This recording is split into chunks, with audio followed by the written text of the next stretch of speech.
कांग्रेस का stand clear है statehood पे। हमने जब भी बात 370 वो दैट इज क्वेश्चन, वो दूसरा क्वेश्चन, उन्होंने हमारे स्टेट को बर्बाद कर दिया, हमारी एक अच्छी खासी स्टेट को डिग्रेड कर दिया। हम ये कभी बर्दाश्त नहीं करेंगे और ना कभी बीजेपी सरकार को माफ करेंगे और कभी यहाँ आएगी भी नहीं। लिख के ले लो। उमर साहब तो अभी छोटा ही है, आप इस बारे में फारूक साहब से बात कीजिए। उमर साहब तो अभी छोटा है, उसको लगेगा थोड़ा, it will take some time पूरी सियासत सीखने में। हमने ये 370 किसने दिया आपको पता होना चाहिए। 370 कांग्रेस ने दिया है। तो आप उस पे बात अभी मत करिए। आप स्टेटहुड जो अभी सरकार चला रहे हैं उनसे पूछिए, ऐसे ही उनसे भी पूछिए स्टेटहुड कहाँ है। आपने यहाँ आके वादा किया, प्राइम मिनिस्टर वादा करते हैं क्या आप वोट में हिस्सा ले, आप इलेक्शन में हिस्सा ले, वोट भारी तादाद में डाले और हम आपको स्टेटहुड देते हैं। आज तक उन्होंने हमें महरूम रखा।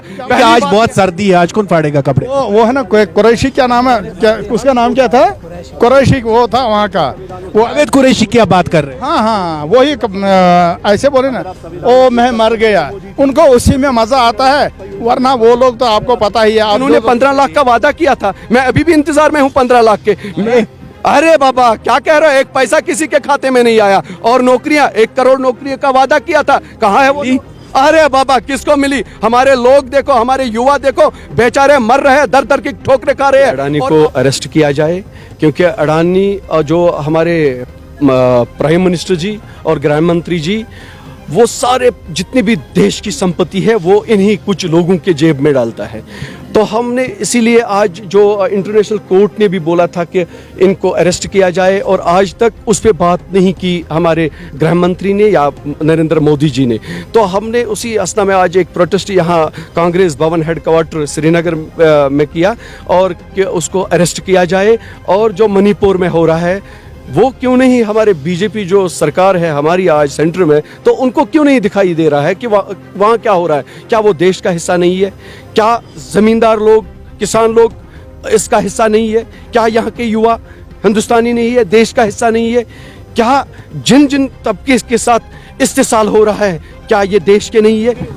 बीजेपी का कहना कुछ अलग है, बोल रहे हैं कि कांग्रेस की हुकूमत में जो चीजें नहीं हुई वो बीजेपी की हुकूमत में हुई, वो मोदी जी ने करके दिखाई, तभी कांग्रेस की पेट में दर्द है। देखिए दर्द तो उनके पेट में हो रहा है, वो तो खाली सिर्फ फोकट में ऐसी ही बातें करते हैं। ग्राउंड लेवल पे बीजेपी कहीं है ही नहीं। मैंने इससे पहले भी कहा था, ग्राउंड लेवल पे सीबीआई को आगे करके, ईडी को आगे करके देश को डराया, देश के वासियों को डराया। तो हम इन चीजों से डरने वाले नहीं है। कांग्रेस ही एक वो वाहिद पार्टी है जो का कहना है डरते नहीं है, हम डराते नहीं है, कांग्रेस खुद डर जाती है। आपने यहाँ देखा होगा, जहां जहां पे हम प्रोटेस्ट करते हैं, कुछ और करते हैं उनके खिलाफ, तो पुलिस को आगे किया जाता है, ताकि पुलिस के इसी में वो छुपते हैं वो लोग। तो इसीलिए हमें क्यों नहीं, मतलब अच्छी तरीके से, या हमारे जो युवा है, हमारे लोग, उनको प्रोटेस्ट करने नहीं देता है। हर एक की आजादी है। जब कांग्रेस हमारी सरकार थी, हर एक अच्छी तरीके से बोलता था, फ्रीडम था। आज फ्रीडम नहीं है, डरते हैं लोग। अच्छी बात यह है कि लोग डरते हैं। इस कहने का मतलब है बीजेपी डराती है लोगों को? डराती है। आप लिख के ले लो, आने वाले वक्त में उनका एड्रेस नहीं मिलेगा। बीजेपी तो कहती है हमने कश्मीर में विकास किया, अब देखिए 19 के बाद हड़ताल नहीं होती है, बंद नहीं होता, पत्थर नहीं चलते। मेरे भाई, कब्रिस्तानों में भी खामोशी होती है। किसकी आप बात कर रहे हो? उन्होंने स्टेट को बर्बाद कर दिया, उन्होंने एक अच्छी खासी स्टेट को डिग्रेड कर दिया, उन्होंने युवाओं को जहर खाने पर मजबूर किया, उन्होंने फार्मरों को, जो जमींदार लोग हैं वो जहर खा रहे हैं कंट्री में। आप देखिए जमींदार कितने मर रहे हैं। और उन्होंने वो कानून जो बनाया था किसानों के खिलाफ, और फिर वापस क्यों लिया? मैं जानना चाहता हूं, आज तक उसका जवाब नहीं मिला। वो तब गलत थे जब उन्होंने कानून। तो कह रही है कांग्रेस भी हिसाब दे, इनकी हुकूमत में कितने लोग मरे, हमारी हुकूमत में कितने लोग मरे। ये बीजेपी वाले सुधार करने के लिए आए थे। अब ये लोगों ने तो इनको मौका दिया ना, अब ये हिसाब देना। हम तो कहीं पे आज है ही नहीं, तो हम अपोजिशन में बैठे हैं।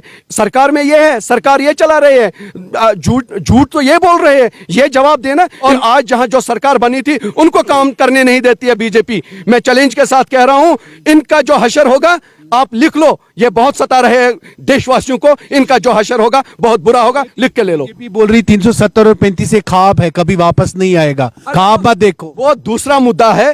370 का दूसरा मुद्दा है। उन्होंने वादा किया था, इसका क्या स्टैंड? नहीं